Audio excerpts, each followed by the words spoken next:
أهلاً بالجميع. كثير من أصحاب المشاريع يصرفون مبالغ ضخمة على الإعلانات الرقمية، بس ما يشوفون أي نتائج. طيب، شو السبب؟ ممكن السبب ما يكون في الإعلان نفسه. اليوم رح نكشف عن الثقب الأسود اللي يبلع ميزانية الإعلانات، والمفاجأة إنه بمكان ما يخطر على البال أبداً. خلونا نبدأ. يعني هل يعقل إن خطأ بسيط واحد، خطأ صغير جداً، ممكن يضيع 60% من ميزانية حملة إعلانية كاملة؟ الفكرة مو بس بالرقم الصادم. تخيلوا معي 60% من كل ريال ينصرف على الإعلانات يروح حدر كأنه يترمى بالزبالة، والسبب خطأ واحد بسيط الكل يتجاهله. وهذا مش مجرد كلام، هذا هو الواقع اللي يوقف نمو مشاريع كتيرة. 60%، مرة تانية 60%. هذا هو حجم الفلوس اللي تتبخر حرفياً قبل ما العميل يشوف المنتج أصلاً. تخيلوا، هذا الرقم لحاله ممكن يكون الفرق بين مشروع ناجح ومشروع فاشل. أكيد هذا الكلام مألوف عند الكثير، وهاي الشكوى اللي نسمعها كل يوم. الإعلان جاب مشاهدات خيالية بس ما في عملاء. الفلوس تنصرف، الإعلان يوصل لناس كتير، الأرقام على منصات الإعلانات شكلها ممتاز، بس بالنهاية على أرض الواقع ما في أي مبيعات. طبعاً هذا الإحباط له سبب، وسبب قوي جداً. وهنا تجي اللحظة الحاسمة.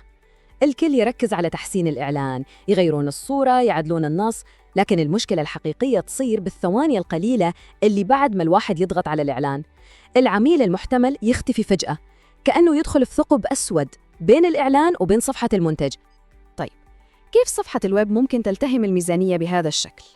الحقيقة في علاقة خفية ومباشرة جداً بين أداء الصفحة وبين الفلوس اللي تندفع على كل نقرة إعلان.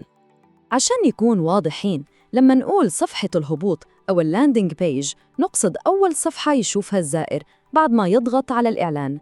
هذه هي الواجهة الرقمية، هي الانطباع الأول، وأداءه هو اللي يحدد مصير الحملة الإعلانية كلها، يا نجاح يا فشل. شوفوا معايا التسلسل هذا وكيف تصير الكارثة خطوة خطوة. أولاً، صفحة الهبوط تكون بطيئة. ثانياً، منصات الإعلان الكبيرة مثل جوجل وميتا تشوف هذا الشيء وتعتبره تجربة سيئة للمستخدم. طيب وش يصير؟ يعاقبون المعلن. كيف؟ يخلونه يدفع أكثر على كل نقرة. يعني ببساطة يصير المعلن يدفع فلوس أكثر عشان يجيب نتائج أقل، معادلة خاسرة تماماً.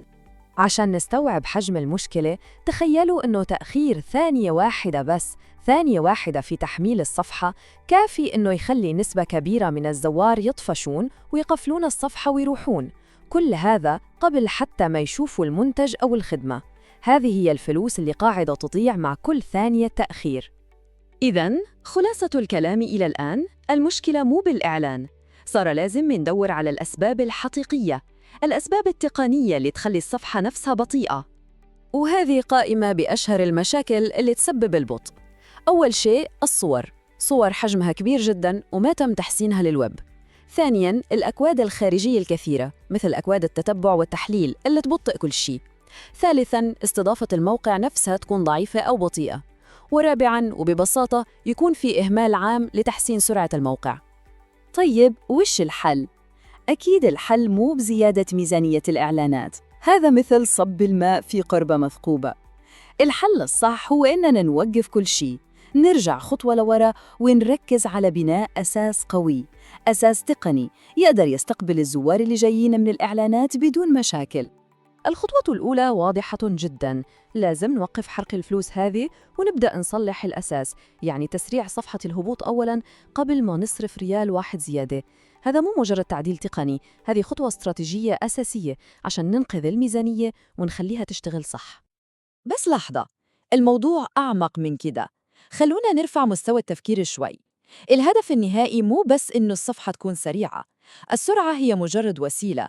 الهدف الحقيقي والأهم هو كيف نحول هالسرعة إلى مبيعات حقيقية وأرباح.